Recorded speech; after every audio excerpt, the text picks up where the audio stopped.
Pastor Josh here. We're reading First Peter chapter 2, verses 16 and 17. And according to this verse, you are free from sin. You are no longer a slave to sin. You do not have to do what is wrong and bad. You are free from sin. And what a wonderful salvation we have received from God Himself through Jesus Christ, that our heart can be changed and that we don't have to do bad things. You are free from sin, but you are not free from godliness. In fact, if you've been saved, you have a pull toward godliness. You have a pull toward righteousness. No, you will not be perfect, but the desires have fundamentally changed. You are not attracted to sin as much anymore, but instead, those attractions to sin and selfishness is replaced by an attraction to godliness, an attraction to servitude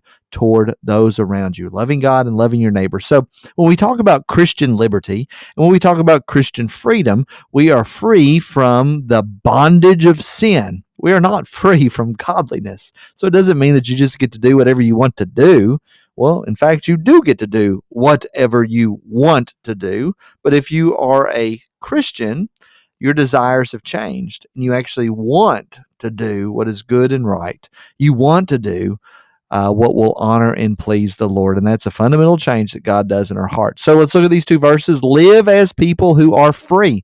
So Peter is telling his audience, these people that live in the region of Turkey, Asia Minor in those days, live as people who are free. You need to live as free people, not using your freedom as a cover-up for evil. No, you're not allowed to say, oh, since I'm a Christian and since I am free, then I get to sin and do whatever I want to. Oh, I'm so excited to sin and do bad things. No, that's not the case.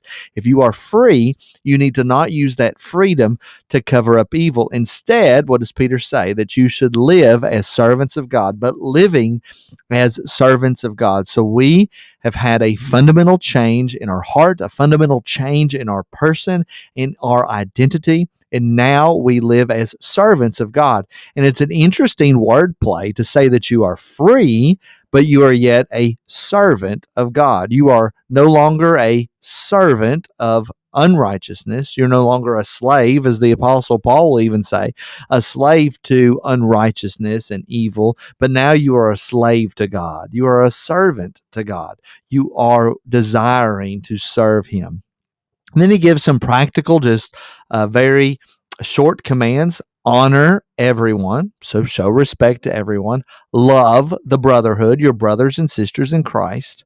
Fear God, and this is the idea of not necessarily being afraid, even though there's an aspect of that, but to be in awe of God and how wonderful He is and how powerful He is, and to realize that you show respect to the great person He is and how powerful He is and how righteous He is and how good He is.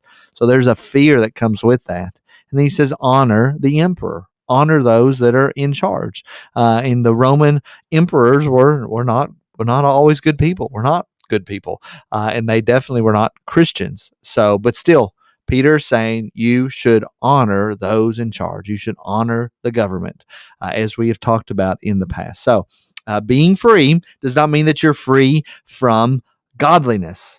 But you are free from sin. So live in that sweet freedom and enjoy the good, godly actions that you get to do freely instead of being trapped and pulled into sinful desires. I pray that's been a blessing to you. I'll see you in the next video.